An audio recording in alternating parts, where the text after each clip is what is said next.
உள் இடஒதுக்கீடை பற்றி பேசுவதற்கு மாநில அரசிற்கு அதிகாரம் இல்லையா? இது ஏதோ உள்குத்து போல தெரிகிறது இந்த 2 வரி என்ற செய்தியை முதலில் சமூக இணையதளத்தில் வெளியிட்டார். 1ஆம் தேதி தீர்ப்பு வருகிறது. What is the definition of classification, sub quota? இவையெல்லாம் புரட்டி பார்க்கிறார்கள் நம்முடைய அண்ணன்மார்கள். ஒரே ஒரு நாடாளுமன்ற உறுப்பினர் இருக்கிற சிராக் பாஸ்வான் இடத்திலே போய் நிற்கிற புகைப்படம் வெளியாகும். அடுத்ததாக காங்கிரஸ் கட்சியினுடைய தலைவர் மல்லிகார்ஜுன கார்கே அவரிடத்தில் போய் நிற்கிற புகைப்படம் வெளியாகிறது. அவர்களிடத்தில் அவர் கடிதத்தை கொடுக்கிறார் அண்ணன் திருமாவர்கள். அதிலே சப் கேட்டகரைசேஷன், சப் கோட்டாவை பற்றி செய்திகள். நாங்கள் உள் இடஒதுக்கீடை எதிர்க்கிறோம் என்று வெளிப்படையாக சொல்லாமல் தமிழ்நாட்டில் ஆதரிக்கிறோம், இந்தியா முழுவதும் ஆதரிக்கிறோம். எவ்வளவு பெரிய விந்தையான விஷயம்!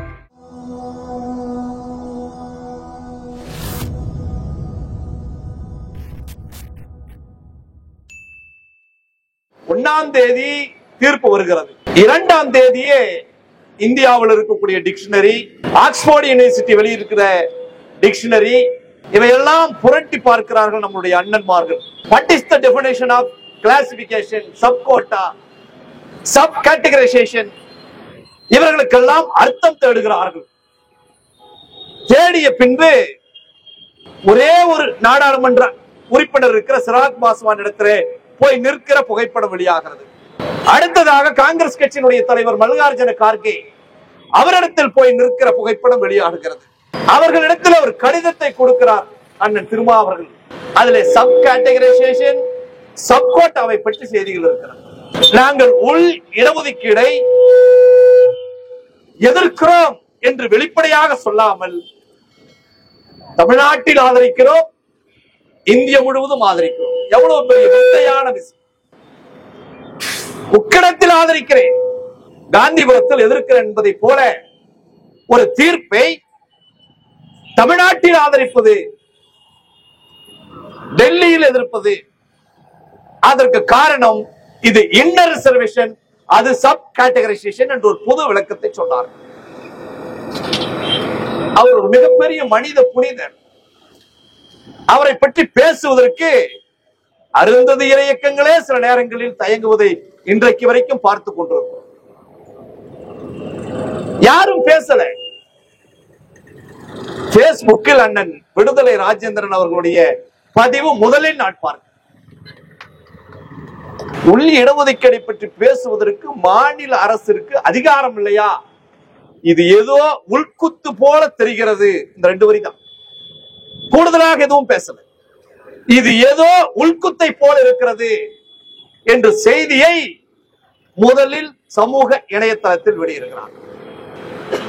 அதற்கு பின்புதான் பல்வேறு விதமான தலைவர்கள் இடஒதுக்கீட்டை பற்றி, சப் கேட்டகரைசேஷன், சப் கோட்டா, இவையெல்லாம் பற்றி பேச ஆரம்பிக்கிறார்கள். இந்த மேடையிலே அமைத்த திராவிடர் விடுதலை கழகம் சாதியை ஒழிக்க வேண்டும் என்ற எண்ணத்தோடு கட்டப்பட்டு செயல்படுகிற இயக்கம். பேசுகிற எனக்கும் அதே கருத்து இருக்கிறது. அதற்காக தான் ஒரு இயக்கத்தை உருவாக்கி நடத்தி கொண்டிருக்கிறோம். அருகிலே இருக்கிற ஆதித்தமிழர் பேரவையினுடைய பொதுச் செயலாளருடைய இயக்கமும் அதை தான் விரும்புகிறது. அதற்காக தான் இயக்கத்தை கட்டி அமைத்துக் கொண்டிருக்கிறோம். இவர்களெல்லாம் ஒன்றிணைந்து உக்கடம் தெருக்களிலே நின்று பேசுவதற்கு காரணம் அருந்ததியர் இடஒதுக்கீடு என்பதற்கான ஒற்றை காரணமா? இல்லை, சமூக நீதி கோட்பாடை காப்பாற்ற வேண்டும் என்கிற காரணத்தை தவிர அருந்ததியர் இடஒதுக்கீடு என்பதை பற்றிய இந்த இடஒதுக்கீடு எப்படி வந்தது? 1880 வெங்கடராமன் என்கிற ஒரு IAS அதிகாரி, இன்றைக்கு IAS அதிகாரி, அன்றைக்கு அவருடைய பேர் சிராசு தேர். ஒட்டுமொத்த சென்னை மாகாணம், ஆந்திரா இருக்கிறது, கர்நாடகா இருக்கிறது, கேரளம் இருக்கிறது, தமிழ்நாடு இருக்கிறது. இவையெல்லாம் சேர்ந்து மெட்ராஸ் ரெஜிமெண்ட் என்று ஆங்கிலத்திலே சொல்வதை போல சென்னை மாகாணம். இதிலே ஆட்சி பணிக்கு நபர்கள் இருக்கிறார்கள். அவருக்கு அதிகாரம், ஆள் எடுக்கிற அதிகாரம் அவருக்கு இருக்கிறது. ஏறக்குறைய 1500 பேரில் 1450 பேர் அந்த வெங்கடராமன் ஐயர் என்கிற உறவினர்களை பணி நியமனம் செய்தார்கள். பார்த்தார், நடேசனர் பார்த்தார், தியாகராயர் பார்த்தார், TM நாயர் பார்த்தார். என்னது பெரிய இதான் பிரச்சனையாக இருக்கிறதே. நாமெல்லாம் இந்த நாட்டில் இல்லையா? நம்முடைய குழந்தைகள் இல்லையா? ஏன் நமக்கு வேலை வாய்ப்பு இல்லை? நம்முடைய குழந்தைகள் கல்வியின் போதிய அளவிற்கான முன்னேறவில்லை. யோசித்தார்கள், தென்னிந்திய நல உரிமை சங்கத்தை உருவாக்கினார்கள் 1920. அவர்களோடு இணக்கமான உறவு, திராவிட இயக்க கொள்கைகளோடு அதிகமாக ஈடுபாடு கொண்ட ஏற்றுக்கொண்ட எல்.சி. குருசாமி, எச்.எம். ஜெகநாதன் இருவரும் அருந்ததியர் மகாசன சபையை உருவாக்கினார்கள். தென்னிந்திய நல உரிமை சங்கம் 1920 என்ன காரணத்திற்காக உருவாக்கப்பட்டதோ அதே காரணத்திற்காக அருந்ததியர் மக்கள் முன்னேற வேண்டும் என்று அதே 1920 உருவாக்கப்பட்ட இயக்கம் அருந்ததியர் மகாசபை. உருவாக்கியவர் ராவ் பகதூர் எல்.சி. குருசாமி. ராவ் பகதூர் என்றால் என்ன? வெள்ளைக்காரனால் கௌரவ நீதிபதியாக 15 ஆண்டுகள் சென்னை உயர் நீதிமன்றத்தில் இருந்த காரணத்தினால் அரசு கொடுக்கப்பட்ட உயர்தர பதவி ராவ் பகதூர். எச்.எம். ஜெகநாதனும் எல்.சி. குருசாமியும் 1920 அருந்ததியர் சபையை உருவாக்குகிறார்கள். அதனுடைய தொடர்ச்சியாக தான் அருந்ததியர் உள் இடஒதுக்கீடு போகிறது. அன்றைக்கு ஒன்றாக இருந்தார்கள். இங்கே அருந்ததியர் என்றால் அங்கே மாதிகா என்றார், இங்கே பறையர் என்று சொன்னால் அங்கே மாலா என்றார். அவையெல்லாம் மொழி அடிப்படையில் மாகாணங்கள் பிரிக்கப்பட்ட போது அவர்களுக்குள்ள இருந்த உறவு, கோரிக்கை முன்வைத்தார்கள். அதில் மிக முக்கியமாக MRPS என்கிற ஒரு சங்கம் ஆந்திராவிலே இடஒதுக்கீட்டுக்கு அடிப்படை அங்கேதான் உருவாகிறது. மந்தா கிருஷ்ணா மாதிகா என்கிற ஒரு மாதிகா சமூகத்தினுடைய தலைவர் MRPS என்கிற ஒரு சங்கத்தை உருவாக்குகிறார்கள். Madiga reservation protect Samithi. மிகப்பெரிய போராட்டத்தை ஆந்திராவில் நடத்துகிறார்கள். ஏறக்குறைய 5 லட்சம் பேர் 1996 ஆந்திரா சட்டமன்றத்திற்கு முன்பாக தண்டோராக்களை, ஆந்திர மாநிலம் முழுவதும் இருக்கக்கூடிய தண்டோராக்களை எல்லாம் எடுத்து வந்து சட்டமன்றத்திற்கு முன்பாக நிறுத்தி பெரிய தண்டோரா போராட்டம் 5 லட்சம் பேர். அப்பொழுதுதான் அரசு பார்க்கிறது. அதற்கு முன்பாகவே தமிழ்நாட்டில் ஒரு இடஒதுக்கீட்டினுடைய வரலாறு இருக்கிறது. 47 வரை இடஒதுக்கீடு இருந்தது. இந்தியா என்றைக்கு சுதந்திரம் அடைந்ததோ அன்றைக்கு இடஒதுக்கீடு பறிபோனது. அதற்கு பின்பு ஒரு பெரிய போராட்டம். தந்தை பெரியார், பேரறிஞர் அண்ணா, பெருந்தலைவர் காமராசர், சென்னை பல்கலைக்கழக மாணவர்கள் இவர்களெல்லாம் சேர்ந்து ஒரு பெரும் போராட்டத்தை நடத்தினார்கள். 51 முதல் சட்ட திருத்தம் வந்தது. இன்றைக்கு சொல்லுகிறார்கள் அல்லவா, டெல்லியை ஆதரிக்கிறேன், தமிழ்நாட்டை ஆதரிக்கிறேன், டெல்லியை எதிர்க்கிறேன், தமிழ்நாட்டில் இப்படி செய்யலாமா? அன்றைக்கும் தமிழ்நாடுதான் வழிகாட்டியது, இன்றைக்கும் தமிழ்நாடுதான் வழிகாட்டுகிறது. எனவே வழிகாட்டுகிற இடத்தில் இன்றைக்கும் தமிழ்நாடு, அது 51 இருந்தாலும் சரி, 2024 இன்னர் ரிசர்வேஷன் சம்பந்தமாக சப் கேட்டகரைசேஷன் சப் கோட்டா பிரச்சனையாக இருந்தாலும் சரி, வழிகாட்டுகிற இடத்தில் தமிழ்நாடு இருக்கிறது. முதலமைச்சர்கள் மாறலாம். அன்றைக்கு அண்ணா இருந்தார், இன்றைக்கு கலைஞர் இருந்தார், அதற்கு பின்பு முத்துவேல், கருணாநிதி, ஸ்டாலின் இருக்கிறார். அவையெல்லாம் வேறு. சமூக நீதிக்கு வழிகாட்டுகிற இடம் தமிழ்நாடு. எனவே ஒரு புறம் 51 தமிழ்நாட்டில் அந்த உரிமையை பெற்று மிக அழகாக அட்டவணை 9 கொண்டு போய் நாம் சேர்த்து விட்டோம். 96 பட்டியல் சமூக மக்களுக்கு இடஒதுக்கீடு வழங்கலாமா வேண்டாமா என்று ஆந்திர அரசு ஒரு உத்தரவை போடுகிறது. அவை மிக தெளிவாக பிரிக்கிறார்கள். ABCD. A மாதிகா அவர்களுக்கு 7%, B மாலா அவர்களுக்கு 6%, C மற்ற சமூகங்கள் 5, மீதி இருக்கிற சமூகங்களுக்கு 2 பிரிக்கிறார்கள். உண்மையிலே சாதிகள் பார்க்காமல் பொருளாதார அடிப்படையிலே பட்டியல் மற்றும் பழங்குடி மக்களை பிரிக்கிற மிக உன்னதமான திட்டம் அது. உச்ச நிலையில் இருக்கிறவர்கள் எல்லாம் A கேட்டகரியில் இருப்பார்கள், உச்சத்தை நோக்கி போகிறவர்கள் B கேட்டகரியில் இருப்பார்கள், வளர்ந்து கொண்டிருக்கக்கூடிய நபர்கள் C இருப்பார்கள், வளர்ச்சியே காணாதவர்கள் D கேட்டகரியில் இருப்பார்கள். இருக்கிற தொகுதியெல்லாம் பகிர்ந்தளித்துக் கொள்வது. அப்பொழுதுதான் இடஒதுக்கீட்டிற்கான பிரச்சனை. ஆர்டிகல் 341 மாநில அரசிற்கு உரிமை இருக்கிறதா இல்லையா? எப்படி மாநில அரசு போடலாம்?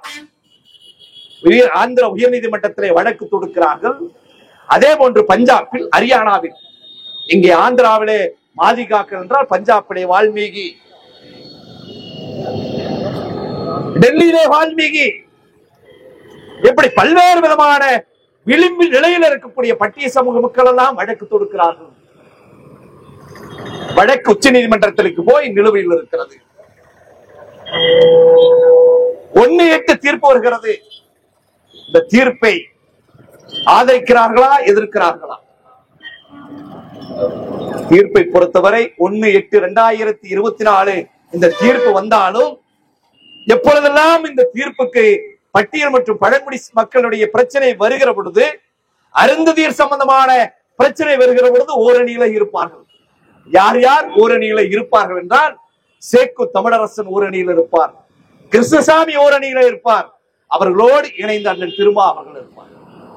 இன்றைக்கு பேசுகிறார், பட்டியல் சமூகத்தில பிளவுகளை ஏற்படுத்திவிடும், பேக்லாக் வேகன்சி பின்னடைவு காலி பணியிடங்களை நிரப்பப்படாமல் பேசலாமா? இது 2024 அவர் பேசவில்லை, 80 காலகட்டங்களில் பேசியிருக்கிறார். 80 காலகட்டங்களில் தான் அருந்ததியருக்கான இடஒதுக்கீடு பிரச்சனை பொது சமூக மத்தியில் மெல்ல துளிர்விட ஆரம்பித்தது. புரிந்துவிடும். வளர்ந்த அண்ணன் திருமா அவர்களும், ஏற்கனவே சட்டமன்ற உறுப்பினர்களாக இருந்த கிருஷ்ணசாமி அவர்களும், இன்னும் யாரெல்லாம் பிரியக்கூடாது என்று நினைக்கிறார்களோ அவர்கள் இந்த சமூகம் பிரியக்கூடாது என்பதற்கான செயல் திட்டத்தை வகுத்திருக்க வேண்டுமா வேண்டாமா? அது எப்படி? 45 51 நமக்கு இடஒதுக்கீடு வருகிறது.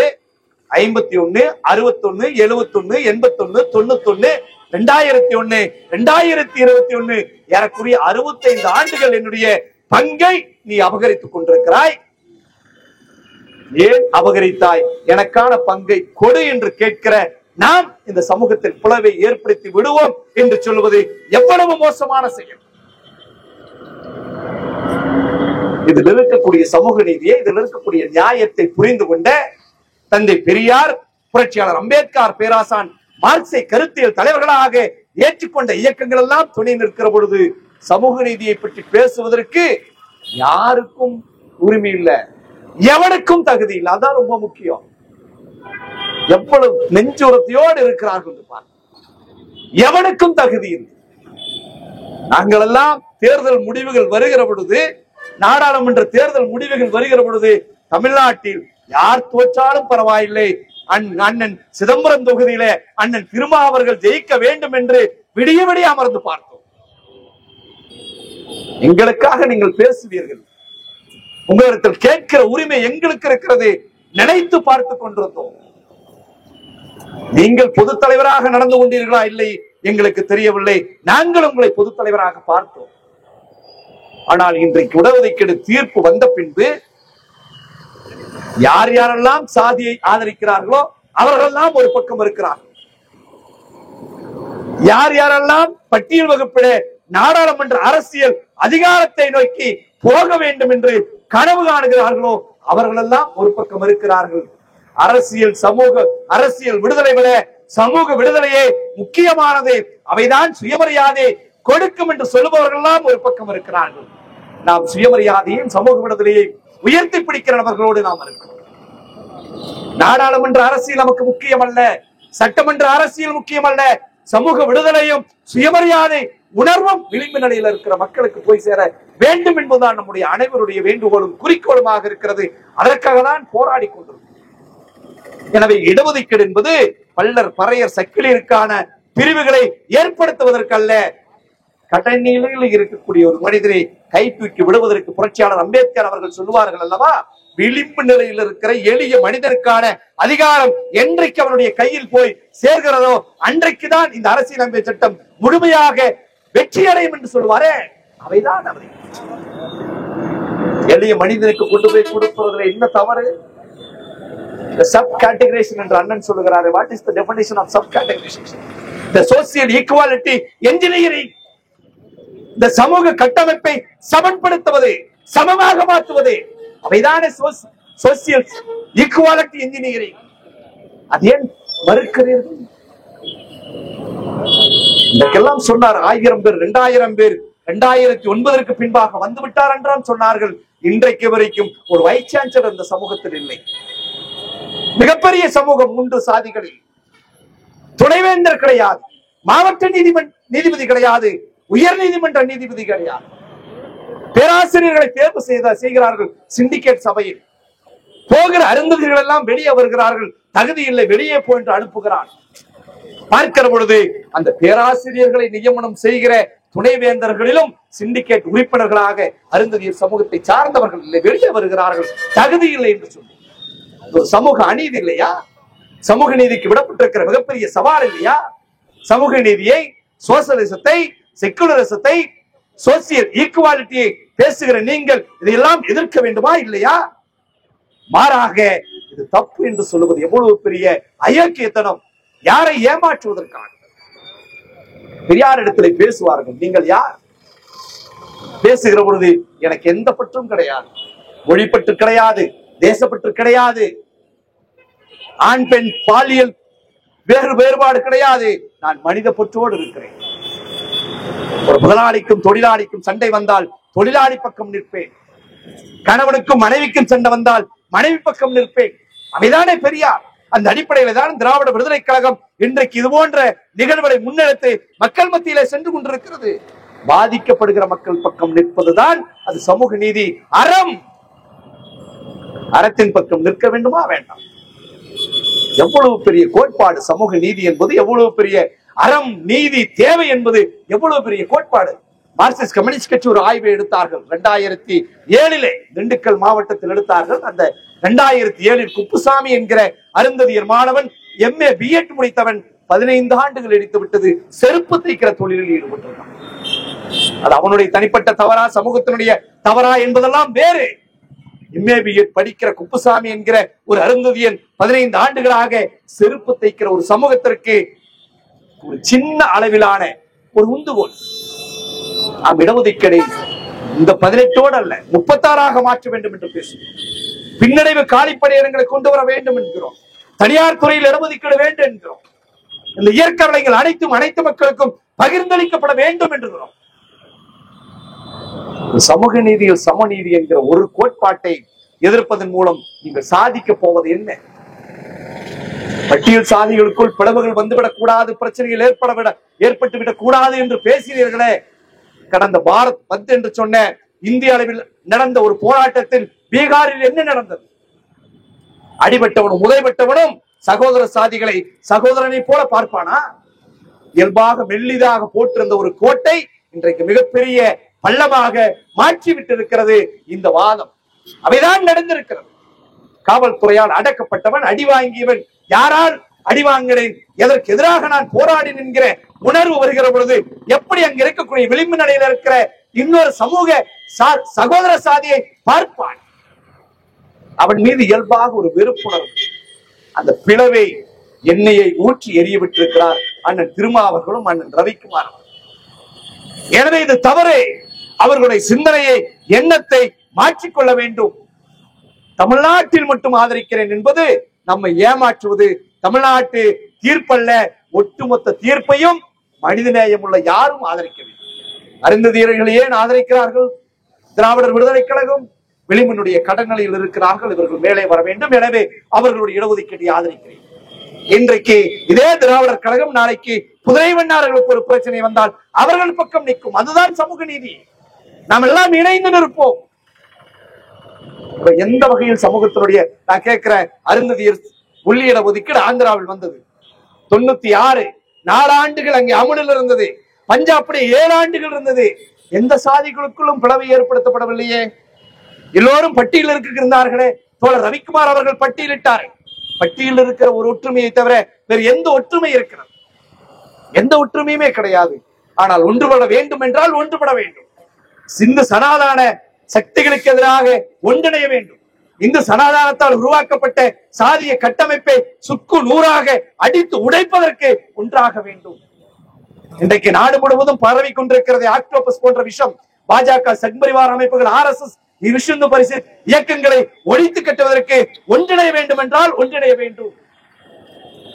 அவ்வளவு மிகப்பெரிய வேலைகள் எல்லாம் நமக்கு இருக்கிற பொழுது சாதாரண செருப்பு தைக்கிற ஒரு தொழிலாளி பேராசிரியராக, பொறியாளராக வடக்கரைஞர் வருவதற்கு ஒரு சின்ன துருப்ப சீட்டை தந்தை பெரியாரனுடைய சீடனாக, சமூக நீதியினுடைய கொள்கையின் அடையாளமாக இருக்கிற முத்தமிழறிஞர் கலைஞர் முன்முயற்சியில் ஒரு 3% இடஒதுக்கீடு கொடுத்ததே உங்களுக்கு மிகப்பெரிய பிரச்சனை என்றால் 70 ஆண்டுகளாக பறிகொடுத்தவனுக்கு எவ்வளவு பணி இருக்கு? 70 ஆண்டுகளாக பறிகொடுத்தவன் பேராசிரியர் இல்லை, ஆசிரியர் இல்லை, பொறியாளர் இல்லை, ஆட்சித்தலைவர் இல்லை, நீதிபதிகள் இல்லை, உயர் நீதிமன்றத்தில் இல்லை, எல்லா கேள்விகளுக்கும் இல்லை இல்லை இல்லை. 2008 வரை இடஒதுக்கீடு அமலான பின்புதான் 1, 2 இன்றைக்கு வர ஆரம்பித்திருக்கிறது. எனவே சமூக நீதியை உண்மையாக நேசிக்கிற யாராக இருந்தாலும் சரி, அண்ணன் திருமா அவர்களும் அண்ணன் ரவிக்குமார் அவர்களும் மீண்டும் தன்னுடைய முடிவுகளை மறுசீராய்வு செய்ய வேண்டும். நீங்கள் சொல்லுகிறீர்களவா உயர் நீதிமன்றத்தில், உச்ச நீதிமன்றத்தில் நாங்கள் மறுசீராய்வு மனுவை தாக்கல் செய்ய போகிறோம் என்று நாங்கள் இந்த கூட்டத்தின் வாயிலாக கேட்கிறோம். உங்களுடைய முடிவை மறுசீராய்வு செய்யும். அவைதான் சமூக நீதிக்கு சரியானது, அவைதான் நியாயத்தின் பக்கம் நிற்பது. அருந்ததியர் இடஒதுக்கீடு என்பது ஒரு சாதிக்கானதல்ல, சமூக நீதியினுடைய அடையாளம். தேவையின் அடிப்படையில், நீதியின் அடிப்படையில், அறத்தின் அடிப்படையில் கொடுக்கிற ஒரு இடஒதுக்கீட்டினுடைய உரிமை. அவைதான் புரட்சியாளர் அம்பேத்கர் அவர்கள் அரசியலமைப்பு சட்டத்தை வைத்து நாடாளுமன்றத்தில் ஆற்றிய உரை. இந்த சட்டம் மிக புனிதமானது. பல்வேறு சிரமங்களுக்கு இடையில் உருவாக்கி இருக்கிறோம். இந்த சட்டம் தவறான மனிதர் கையில் கிடைத்து விட்டால் அது பயனற்று போய்விடும். இந்திய மக்கள் தவறான மனிதனுடைய கையில் கிடைத்துவிடக் கூடாது என்பதற்கு இந்திய மக்கள் பொறுப்பாவார்கள் என்று சொல்வார். நாங்கள் பேசுகிறோம், யோகியை விட 100 மடங்கு மோசமான அயோக்கிய எண்ணம் கொண்டவர் நரபலி நாயகன் பிரதமர் மோடி. அவரிடத்தில் இந்த சட்டத்தை கொண்டு போய் கொடுப்பதற்கு நீங்கள் முடிவு செய்தால் நிச்சயமாக உங்களுடைய முடிவு சமூக நீதிக்கு எதிரானது, சமத்துவத்திற்கு எதிரானது. எனவே நீங்கள் சீராய்வு மனு தாக்கல் செய்வதற்கு முன்பாக உங்களுடைய முடிவுகளை சீராய்வு செய்யுங்கள் என்று கேட்டு இந்த நல்ல கூட்டத்தை சரியான நேரத்தில் சரியான இடத்தில் முன்னெடுத்திருக்கிற கோவை மாநகர மாவட்டத்தினுடைய திராவிடர் விடுதலை கழகத்தினுடைய அத்தனை தோழர்களுக்கும் திராவிட தமிழர் கட்சி நிச்சயமாக என்றென்றும் நன்றியுடையதாக இருக்கும். எங்கள் சார்பிலும் திராவிட தமிழர் கட்சியின் சார்பிலும் அருந்ததியர் மக்கள் சார்பிலும் இடஒதுக்கீட்டிற்காக போராடிய, பேசிய, களம் சென்ற அனைத்து தோழர்களுக்கு மீண்டும் ஒரு முறை நன்றியை கூறி விடைபெறுகிறேன். நன்றி, வணக்கம்.